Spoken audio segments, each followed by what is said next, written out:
મહારાજની.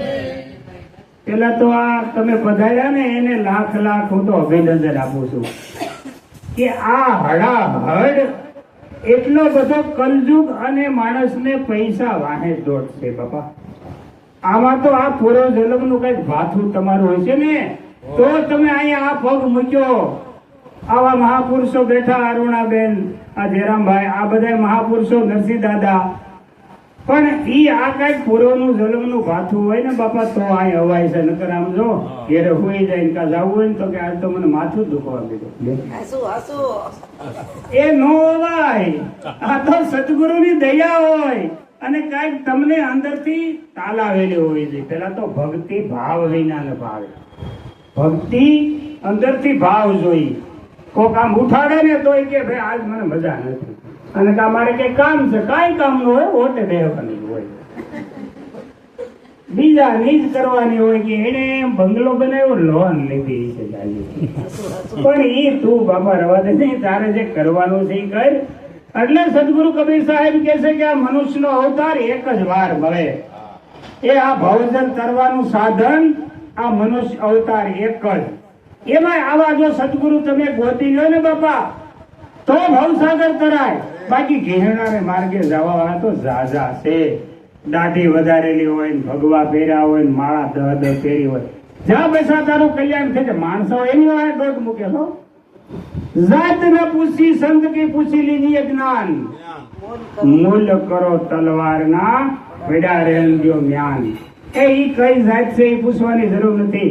ઈ શબ્દ જાણી લો હું બોલે છે. એ બોલો હંસ પક્ષી એમ કે છે કે પાણી અને દૂધ ભેગું હોય ને એવું કે જોયું નથી, પણ આ હંસ કે જે શબ્દ નીકળે સંતના મોઢામાંથી એ તમારે ગ્રહણ કરવાના હોય ને એ કરી લો. બીજા જવા દો, બધા શું કરવા પકડો? જે ભવજલ પાર ઉતરે એવા શબ્દ પકડી લો કે જલમ અને મરણ મટી જાય. એ તમને બધાને કહું છું, અરુણાબેન ને કહેજો જલમ મરણ કેમ મટે હો. ખાલી અહીં આવતા નહીં એમને બાપા, એને પૂછજો કે વારે વારે જલમવું, વારે વારે મરવું, એ આ કેમ મોક્ષ થાય, આ ઉધાર કેમ થાય ને એ એને પૂછી લેજો. નકર તો અમે જોઈએ છીએ બાપા આમ હારબન મહામંત્ર આપે છે બિહારી હારબન. એ બાપા એથી કરીને કાંઈ નહીં થાય. અમે તો જોઈએ છીએ અરુણાબેન આકડિયામાં અમારા 8 વર્ષ ત્યાં મહામંત્ર લઈને બેઠા. એ કાંઈ ફેર જ નથી પીડો. એ ગુરુ મળે ને એની કાયા કઈ બતાવે કે આ ગુરુનો પ્રાપ્ત થયેલો સહેલો છે એમ. પણ આપણામાં કઈ ફેર જ પડે નહીં તો એ ઘટમાં ઉતર્યું ન હોય. પેલું તો જે કાંઈ આપે સદગુરુ વસન કે જે કાંઈ મહામંત્ર આપે એનું ભજન બાપા કરવું પડશે. અને સત્સંગ મહામાં મહાન જો ઉષામાં ઉષું બિરેલ હોય ને તો સત્સંગ. એક ઘડી જો સત્સંગ થઈ જાય ને તો કદાચ પછા અવતાર કે પછા વર લગી જો યોગ વશી કરે ને સાપ તો એને ન આંબે. કારણ કે સત્સંગ છે ને એમાંથી તમને બધું જાણવા મળે છે. સાંભળી લો, જપ કરવામાં તો ઠીક છે, પોતે એક જ કરશે, પણ આની અંદર મહાપુરુષો બેઠા હોય ને જ્યાં પૂજ્યા હોય એની વાતો કરતા હોય, હાવ પોતાની નું આપતા હોય. આ જગતમાં જાજા શાસ્ત્રો જ્ઞાન છે બાપા. કેવું શાસ્ત્રો જ્ઞાન એટલે વાંચેલું બધા વાંચે છે. એક અરુણાબેન નામ તો ભૂલાઈ ગયું છે, સર્વજીત જે થઈ ગયો ને આપણે એવી રીતે એક એવો થઈ ગયો ના સર્વજીત નથી, એનું નામ બીજું છે. થોડુંક દ્રષ્ટાંત કયો એટલે ખબર પડે. એટલે ઈ શું કરતો, શાસ્ત્રો જ્ઞાન હતું એની પાસે. પછી ઈ જઈ અને બીજાને સામે સામે બેહે એટલે ઓલો હારી જાય એટલે એના સોપડા લઈ લે. હવે એ સોપડા લઈ લે. મંગલ મિશ્રા નો આ ધંધો હતો. હવે જ્યાં જાય ને ત્યાં શાસ્ત્રો જ્ઞાન. હવે ઓલાને હારી દે, હરાવી દે એટલે એ સોપડા લઈ લે. ઘેરે એક કઠોળો ભેગા કર્યા સોપડા.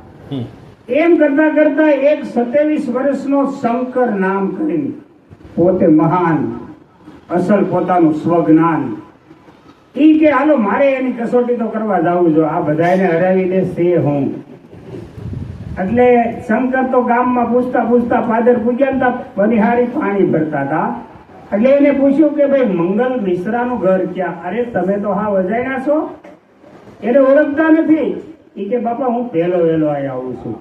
તો કે જાવ ને પોપટ હોત રામ રામ બોલતા છે. આને એમ થઈ ગયું, ઓહો પોપટે રામ રામ એની ઘેરે બોલે તો આ માણસ કેવો હોય છે. અને ત્યાં ગુલાબના ફૂલ એટલા બધા છે, સુગંધ જ આવતી છે નકરી. આ તો ઉપડ્યો ધીરે ધીરે. પૂછતા પૂછતા ગયો તો જોયું તો પોપટે બોલતા હતા ને ગુલાબના ફૂલે ખીલેલા હતા ને સામે સામે બે કે ભાઈ હું જ્ઞાન ગોષ્ઠી કરવા આવ્યો છું. તો મંગલ મિશ્રાને તો અભિમાન તો હોય ને, કારણ કે એને બધાને છેતરી લીધા હતા. એને નહોતી ખબર કે આ પોતે અંદરથી બ્રહ્મ જ્ઞાન વાળો પુરુષ છે શંકર. તો કે આપણે બે જ્ઞાન ગોષ્ઠી કરી, પણ આપણી સાક્ષી કોણ? તો એની ઘેરેથી એમ હતી કે એમાં જેવી તેવી નહોતી બેન. એ કે સાક્ષી હું. એ કે તો વાંધો નહીં, પણ કે જો સાંભળો મારે એમાં એવું થાય બેન કે તો તમે હારી જાઓ તો વાંધો નહીં, પણ મારો ઘરવાળો હારી જાય તો મારે દુઃખ થાય. એ કરતા બે માળા તમને હું પહેરાવી દઉં. બે એક એક ને માળા પહેરાવી, જે માળા કરમાઈ જાય એ હારી ગયો. એટલે મારે દુઃખ નહીં, હું મારા કામમાં લાગી જાય. હવે આ કાંઈ વાંધો નહીં. સામે સામે અરુણાબેન બે બેઠા, મંગલ મિશ્રા ને શંકર. પેલો પ્રશ્ન પૂછ્યો શાસ્ત્રો જ્ઞાનનો. એટલે શંકરે કીધું પેલા તમે પૂછો પછી હું કહું. એટલે પેલો પ્રશ્ન પૂછ્યો કે લાખા ગ્રહમાં જેની પાંડવને પૂર્યા અને લાખા ગ્રહ હળગાયો તેની બસવાની બારી સહદેવ જાણતા હતા તો કહેતા નહોતા. પછી કીધું ધીમે પૂછ્યું કે મારી પાટું અહીંયા તો ભણેલું નીકળ્યું એમ. આ વાત પૂરી? તો કે હા. તો ઉભા રહો મંગલ મિશ્રા, એ આ લાખા ગ્રહ છે, આની અંદર જ હળદીએ છે બધું. એ સહદેવ આમાં છે, અને પાટું મારવાનું કીધું ને એ ભણેલું આમાં છે. બોલો હા અમારી તો મંગલ મિશ્રા કે હવે આનું શું કરવું? આ કઈ શાસ્ત્રોમાં આ લખવા કઈ શાસ્ત્રોમાં તો નથી આવતું. એ પેલા પ્રશ્નમાં હારી ગયો કે હવે બીજો પૂછો. તો બીજો પ્રશ્ન અરુણાબેન એવો પૂછ્યો કે જેથી દ્રૌપદીના શિર હરાતા હતા તેથી કેટલા બેઠા હતા કોઈ બોલ્યા નહોતા, અને કૃષ્ણએ શિર પૂર્યા હતા. એટલે કે પણ કૃષ્ણએ શિર ઈ જ પૂરે. આ દેહમાં છે દ્રૌપદી, બીજે નથી. અને આ 999 શિર એને પૂર્યા, કારણ કે એની સુરતા ન્યા લાગી ગઈ. પછી કે તું મને બસાવ, આ એક એની બસાવે. તો આ બેઠા બધા ઈ ભીષ્મ પિતાન કેવા બધા બેઠા, દ્રોણ ગોરુ, કોઈ બોલ્યું? પછી એને સુરતા લગાડી કૃષ્ણ ભગવાન સામે, એને શિર પૂર્યા. પણ આમાં છે એ કઈ બીજે નથી. મંગલ મિશ્રા આ સુરતા એ દ્રૌપદી, અને એને સતનામમાં સુરતા લગાડી દીધી. એ ત્યાંથી હાલ્યા રહેવા શિર. આ અરુણાબેન બોલે ને, જો આ ગંગા ધારા અંદર હાલી આવે 999 લાખો મોઢે શિર આવે. બાપા બંધ નહીં. તમે વિચાર તો કરી લો. એક શબ્દ બોલવા હોય, હું તો એના સરળ રથ સમાન છું, મને બહુ આવડતું નથી. જાહેરમાં એક શબ્દ બોલવો હોય કાંઈ પણ તો અઘરો છે બાપા. આ તો સદગુરુની દયા. અમારે તો આવાના સેવા આમ કરીએ છીએ ને એના શરણમાં પડી એટલે થોડુંક આવડે છે. બીજા પ્રશ્નમાં અરુણાબેન મંગલ મિશ્રા હારી ગયા. હવે એની પત્ની આવી, ભૂલ કરમાઈ ગયો હાર. તો કે પણ હું હજી બાકી લે. આ શંકરે વિચારમાં પડી ગયો. એ કે હું તો બાકી છું ને, એ ભલે ની હારી ગયા, મને પૂછો. તો કે તમે પેલા પ્રશ્ન કરો. શંકરે કીધું એના પત્નીને મંગલ મિશ્રાના. એટલે એને તો અરુણાબેન આ કામનાથ મહાદેવ કેતા બધું વૈભવ પુરુષો જગતની માલિકો થઈ ગયા છે. કારણ કે જેને ખબર નથી પડતી, અને મહાપુરુષો છે ને કસોટી કર્યા વગર નક્કી ન કરે. કસોટી તો કરે. હજી એક દ્રષ્ટાંત હું આપી દઉં નાનું છું, પછી અરુણાબેન ને આપણે સાંભળવાના છે. એક પછી એનો અવતાર થયો તો એક એવું ગામ હતું, અને ત્યાં કાળ બહુ પડેલો એ સમયમાં. તો એવો સમય હતો કે બૈરાઓ છોકરા ભરખી જતા હતા, એવો કાળ હતો. તો બે પતિ પત્ની રહેતા હતા. તો પત્નીને દીકરાનો જન્મ થયો. તા આની સેવા કાયમ કરે એના ગુરુની. બરોબર. એક દિવસ રાતનો સમય અને એ શિષ્ય ગુરુને દાબતો હતો. બરોબર. પ્રશ્ન અમે ધ્યાન રાખજો, સા તો પીવા હે. હા દાબતા દાબતા ગુરુ ઝજકી ગયા. આમ ઝજકી ગયા ને તો આ બોલ્યો કોણ? એનો શિષ્ય. એ ગુરુદેવ હવે હું ઝજકી ગયા, નાવ કાંઠે આવી ગઈ. આહા, આ કઈ ગતિ! એ ગુરુને નાભીમાંથી બોલવાનું હતું, રણાબેન, કે જા જગતમાં તું કરે એમ થાય. તો અગાઉ કહી દીધું કે ગુરુદેવ હવે ઝજકી કાંઈ ગયા, નાવ કાંઠે આવી ગઈ. ગુરુ વિચારમાં પડી ગયા કે આને આ જ્ઞાન આવ્યું ક્યાંથી? ઓહો. પછી ગુરુદેવે કીધું જા જગતમાં તું કરે એમ થાય. પણ નાભીમાંથી બોલવાનું હતું ને રૂણાબેન, એટલે એનું નામ નાભા ભગત પાડ્યું કે જા જગતમાં હવે તું કરે એમ થાય. પછી આને તો સત્સંગ ને આમ તેમ જમાવટ કરી. પણ એમાં એમ સત્સંગનો ઓછો કરતા કરતા આને એવો વિચાર આવ્યો રૂણાબેન, નાભા ભગતને, કે 108 પારા હોય ને માળામાં, 108 હોય. પછી એનો મેર હોય ને, મેર એ જુદો હોય. 108 પારા તો ખરા જ, પણ મેર જુદો હોય, એમાં 2 દોરા પોરવેલા હોય. પછી નાભા ભગતે વિચાર કર્યો કે મારે 108 પારાનો યજ્ઞ કરવો, પણ મેર કોને બનાવવો? આ બધા તો પારા છે એને ખબર હતી, પણ ત્યારે સંતો બહુ હતા એટલે એકાબીજાને કઈ કહેવાય નહીં, તો ઓલા રેલી ચડી જાય.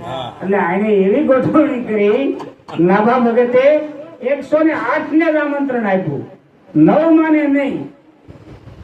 અને તુલસીદાસ મહારાજ નો આશ્રમ એથી થોડોક જ દૂર. હવે ત્યાં બધા સંતો મેળા નીકળવા. તુલસીદાસ ના શિષ્યો કે એલાભાઈ કઈ બાજુ સલેગા? તો કે ભાઈ નાભા ભગત 108 પારાનો યજ્ઞ કરે છે, અમને આમંત્રણ જાય છે. તો એના શિષ્ય તુલસીદાસ ના કે આપણને તો આમંત્રણ આપ્યું નથી. તુલસીદાસ કે કાંઈ વાંધો નહીં, નો આપ્યું હોય કાંઈ નહીં.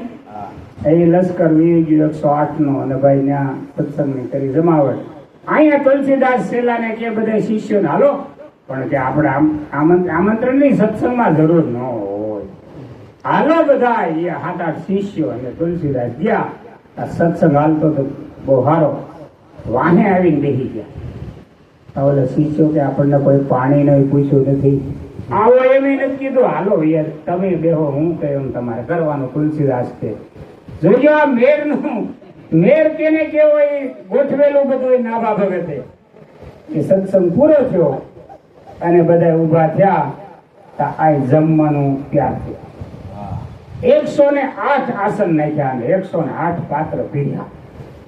તુલસીદાસ મહારાજ કે હાલો મળે. પેલા સાધુ મહંત બેઠા હતા ને એની પાસે બેસી ગયા. કાંઈ આસન બાસન કાંઈ નહીં. બોલે કે તમે મારી હારે લાઈનમાં બેસી જાઓ, પણ કે આપણને કીધું નથી કે તમારે બેસી જવાનું કામ. તુલસીદાસ આ નાભા ભગતે એક આવડો ગોખલો એમાંથી બધું જોવે. બરોબર. તો અરુણાબેન રસોઈમાં શું બનાવ્યું તો ખબર? દૂધ પાક ને પૂરી. આમથી ચાલુ થયું ફેરવવાનું. અહીંયા તુલસીદાસે શું કીધું આવડાને? અહીંયા ફૂગવા આવે ને આ સાધુની મોજડી છે, બધા એક એક લઈ લેજો. એમાં દૂધ પાક કહેવાય. એ જો તમે મહાપુરુષોની આ જગતની માલિકો એને કાંઈ આમંત્રણ નહીં, કાંઈ નહીં. છતાં ઓલા શિષ્યોને કે હું મોજડી લઉં એટલે તમારે બધા અરે મોજડી લઈ લેવાય, એમાં દૂધ પાક લઈ લેવાય. ઓલો નાભા ભગત આમથી બેન જો ઓખલામાં પીરતા છેલ્લા મહંત ને પીર્યું અને આને મોજડી લીધી હાથમાં. આમ તુલસીદાસે આમાં નાખો ભાઈ, આમાં આમાં આમાં. ઓલો ફેરવતો ઉભો રહી ગયો, મોજડીમાં કેમ દૂધ પાક નાખો? અને નાભા ભગત ત્યાંથી દોઢ મૂક્યો. આ મેર કે આ તમે બધા પારા, એ આ મેર આ કસોટી કર્યા વગર કોઈને ખબર ન પડે બાપા. એટલે એને લઈને પછી આગળ લઈ ગયા, એનું સન્માન કર્યું અને ઓલા બધા હમો જોઈ રહ્યા. ઓહો, આ મેર તમે પારા. આ સંતો બાપા ટકોરા માર્યા વગરનું ક્યાંય ગંગા સતીએ કીધું છે કે પાત્ર પાયથ્યા વિના કોઈ દિવસ કે દાન ન થયું એમ. એટલે ભલે પાત્ર પોતાને બનવું પડશે. સાંભળી લેવો, આપણે જો પાત્ર નહીં બનીએ ને તો ગુરુ કરશે. ગુરુ કદાચ તમને હાથે રસ્તે સડાવે, પણ તમારે બાપા પહેલા તો હૃદય ચોખ્ખું કરવું પડશે અને એને પૂછવું પડશે કે હું કોણ, આ બોલે એ કોણ છે, એની સમજણ મને કરાવો અને આ ભવજલ પાર ઉતારવા માટેનો રસ્તો મને બતાવો. આવા મહાપુરુષ પાસે જાજો કે જ્યાં સત્સંગ હાલતો હોય ને બાપા, ત્યાં આડો પગે ન કરવો. સત્સંગ સૌને તારે, નહીં કોઈને પાછા વાવે. સત્સંગ છે ને એ બધાને તારવાનું જ કામ કરે, કોઈને પાછા ન વાવે. કે સત્સંગ વિમાન આવ્યું, મારા ભક્તોને મન ભાવ્યું, મારા હરિજન આવો વિમાને બેસવા. આ ધૂન બહુ સરસ છે, પણ હવે આપણે અરુણાબેન ને સાંભળવા છે. આજ તમે કલાકાર છો, એક ભજન તો ગાવ જ, અમારા ભક્તોને ખબર પડે કે આકડિયામાં કેવી રમાસટ બોલાવે છે. સરસ વાણી લખી છે. સંતને સંતપણા રે એ નથી મફતમાં મળતા, એ નથી મફતમાં મળતા, એના એ મૂલ સુકવવા પડતા. સંતને સંતપણા રે એ નથી મફતમાં મળતા. ભરી બજારે કોઈ વેસાણા, કોઈ તેલ કડામાં તળતા. ભરી બજારે એ કોઈ વેસાણા, કોઈ તેલ કડામાં તળતા. કાયા કાપી કાટે તોડી, એ કાયાને કાપી એને એ કાટે તોડી.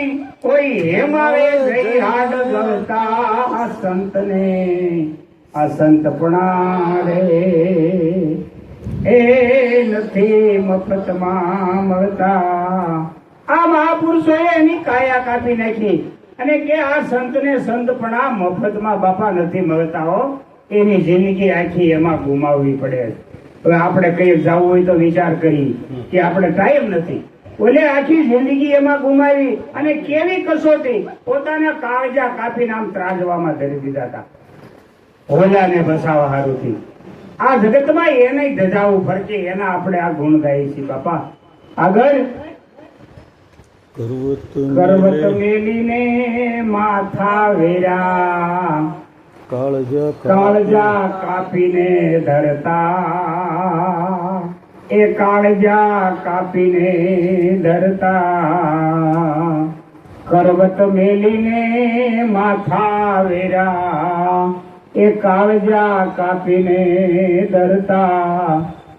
ઝેર પીધા ને ઝેલું ભોગવી, એ ઝેર પીધા એને એ ઝેલું ને ભોગવી.